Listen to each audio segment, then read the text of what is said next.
तो चलिए आज हम लोग क्लास 10 के एनसीईआरटी बुक प्रश्नावली 1.3 के क्वेश्चन आंसर को देखते हैं। तो इसके पहले हमने जो प्रश्नावली 1.2 तक चर्चा कर चुके हैं, तो अगर आपने नहीं देखा है तो लिंक डिस्क्रिप्शन में, आप वहां जाके देख सकते हैं। आप प्ले लिस्ट में भी जाकर आप देख सकते हैं। तो चलिए आपके पास क्वेश्चन पहला कि सिद्ध कीजिए कि √5 एक अपरिमेय संख्या है। तो कैसे इसको सिद्ध करेंगे वो देखिए। सबसे पहले इसके विपरीत हम मान लेंगे कि √5 एक क्या है, आपके क्वेश्चन में दिया हुआ है। लिख लेते हैं क्वेश्चन एक बार। तो यह क्वेश्चन आपके पास दिया है, तो इसके आपको बता दूं कि इस स्थान पर यानी √5 के स्थान पर √2, √3, √7 कुछ भी दिखे, यानी अभाज्य संख्या दिखे तो उसको इसी तरह से आपको बनाना है। तो अपरिमेय संख्या का सिद्ध करने के लिए कहा जाए, तो इसके विपरीत हम मान लेंगे कि आप क्या है, परिमेय संख्या लिखेंगे यहाँ पे। इसके विपरीत हम यह मान लेते हैं कि √5 एक परिमेय संख्या है। तो परिमेय संख्या के बारे में आपको पता होगा, परिमेय संख्या किसे कहते हैं, यानी इसके √5 के बराबर हम क्या मानेंगे, p/q। परिमेय संख्या हमेशा p/q के रूप में होता है। और क्या होता है, जहाँ q बराबर नॉट जीरो होता है, जहाँ q बराबर नॉट जीरो।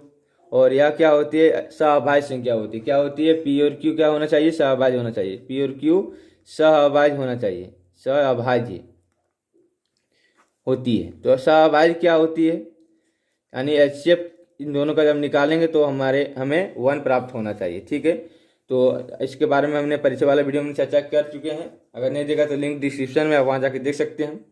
तो इसको क्या करेंगे, यानी नीचे कुछ नहीं तो 1 है, और इसको क्या करेंगे, खींचिए गुना करेंगे। तो गुना करेंगे तो आपका पास आ जाता है p बराबर √5 का q। ठीक है, √5 अब इसको क्या करेंगे, समीकरण 1 मान लेंगे। अब इसको क्या करेंगे कि दोनों पक्षों में वर्ग करने पर, दोनों पक्षों में वर्ग करेंगे। वर्ग करने पर तो वर्ग जब हम करेंगे तो क्या प्राप्त होगा, देखिए p का वर्ग बराबर √5 q का वर्ग, साथ में ही होगा वर्ग। तो आपके पास आ जाता है कि p का वर्ग बराबर 5q का वर्ग। कैसे, वो देखिए, ये रफ में मैं ले रहा हूँ। ठीक है, कैसे मैं बोल रहा हूँ, देखिए जैसे कि आपको पूछ दे कि 5 का वर्ग, तो आप क्या लिखते हैं, 5 × 5 यानी 25। ठीक है, इसी तरह से बोले √5 का वर्ग, तो आपको क्या लिखते हैं, √5 × √5। ठीक है, =5। कैसे, रूट काट देता है, यानी 2 रूट के बदले एक ही रूट लिखा जाता है। ठीक है, तो यही रूट मतलब क्या करता है, पावर रूट को काट देता है। ठीक है, तो इस तरह से आप यहाँ पे लिखें। अब इसको क्या कीजिएगा, जैसे कि इधर ये जो लिखा हुआ है राइट हैंड साइड में, इसको लेफ्ट हैंड साइड में लेंगे तो लिखेंगे 5q का वर्ग बराबर p का वर्ग।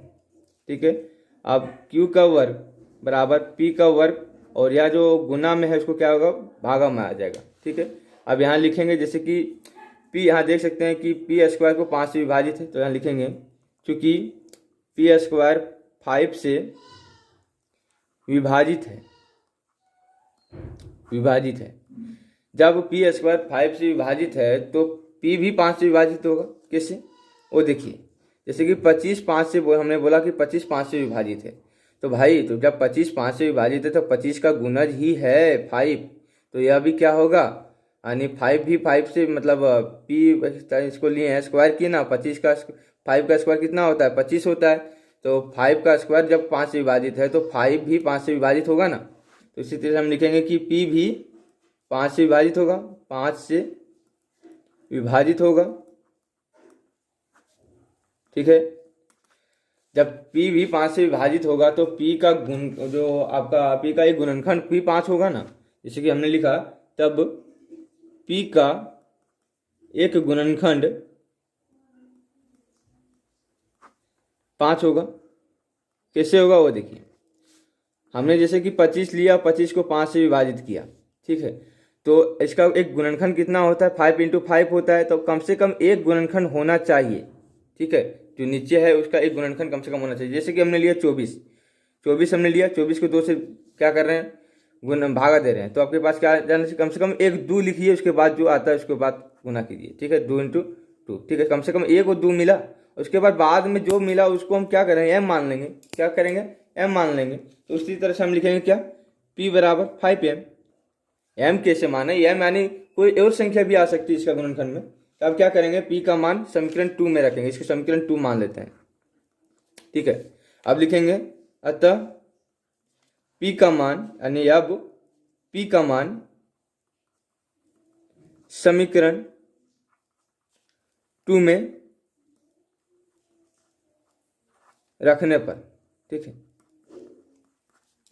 तो चलिए देखते हैं। तो समीकरण 2 क्या है आपके पास, क्यू स्क्वायर यानी बराबर P का वर्ग, तो P का वर्ग यानी 5m का वर्ग और बटा 5, ठीक है।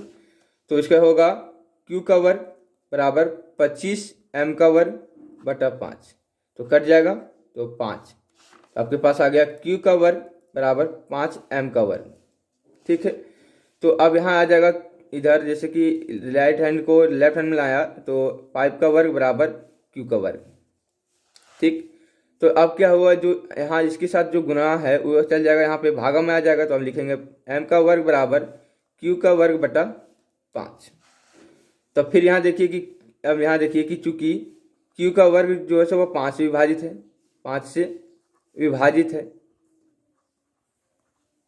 क्या है 5 से विभाजित है, तो Q भी 5 से विभाजित होगा, Q भी 5 से विभाजित होगा, ठीक है। यानी P का भी मतलब Q का भी गुना 5 होगा। जैसे देखिए अब यहाँ देखिए कि जो पहले क्या था कि P स्क्वायर यानी P का वर्ग भी 5 से विभाजित था और P भी 5 से विभाजित था। अब यहाँ फिर देखिए कि Q भी 5 से विभाजित है, तो यह हमारे जो गलती के कारण ही आ रहा है, यानी दोनों P भी 5 से विभाजित है, Q भी 5 से विभाजित है, तो हमें यह कुछ हमने जो गलती किया उसी कारण से आ रहा है। तो हमने क्या गलती किया है वो चलिए देखते हैं। देखिए इधर जो P और 5 से कट रहा है ना, वह Q भी से कट रहा है और इसका HCF 5 होगा। देखिए कैसे होगा, हमने यहाँ क्या किया, P स्क्वायर को बताया कि 5 से विभाजित होगा और तो इसका जो HCF निकलेगा वो कितना निकलेगा, 5 निकलेगा, क्योंकि Q भी 5 से विभाजित हो रहा है, तो इसका HCF 1 नहीं आ रहा है, यानी दोनों का सेम। जब दोनों का अलग अलग आता है, जैसे कि 2 का HCF निकालेगा तो 1 और 3 का HCF निकालिएगा तो आपके पास 3 का 1, तो अभी ना इसका अलग अलग आता है तभी ना HCF बराबर होता है 1। अब इसी का जैसे कि P का भी आ रहा है 5 और Q का भी आ रहा है 5, तो इन दोनों का HCF क्या हो जाएगा, HCF बराबर मेरे पास 5 आ जाएगा। इस तरह से मतलब गलत आ रहा है, तो इसको लिखेंगे, किससे लिखेंगे, देखिए इसको लिखेंगे क्योंकि P व Q दोनों 5 से विभाजित है, क्या है 5 से विभाजित है, अतः HCF क्या होगा इसका, P और Q का, तो बराबर नहीं है, एक के बराबर में नहीं आ रहा है, 5 आ रहा है, तो 1 के बराबर नहीं है। अतः ये किसके कारण हो रही है, अतः हमारी अवधारणा विरोधाभास ठीक है प्रकट होती है। क्या होती है, विरोधाभास प्रकट होती है, हमने बनाया है, ठीक है। अर्थात √5 एक अपरिमेय संख्या है।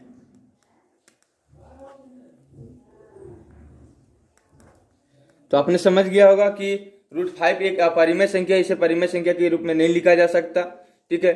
तो हमने अभी तक प्रूव कर लिया है कि √5 एक अपरिमेय संख्या है और प्रश्नावली 1.1 का क्वेश्चन हमने कर चुका है। और आपको मैं बता दूं कि प्रश्नावली 1.3 के क्वेश्चन नंबर 1 और क्वेश्चन नंबर 2 बहुत ही ज़्यादा उपयोगी है बोर्ड एग्जाम के लिए, या साथ में भी पूछे जाते हैं, एक साथ में भी दोनों क्वेश्चन दे देते हैं, या अलग करके एक एक करके निश्चित एक क्वेश्चन आपको प्रत्येक साल बोर्ड के एग्जाम में देखने को मिलेगा।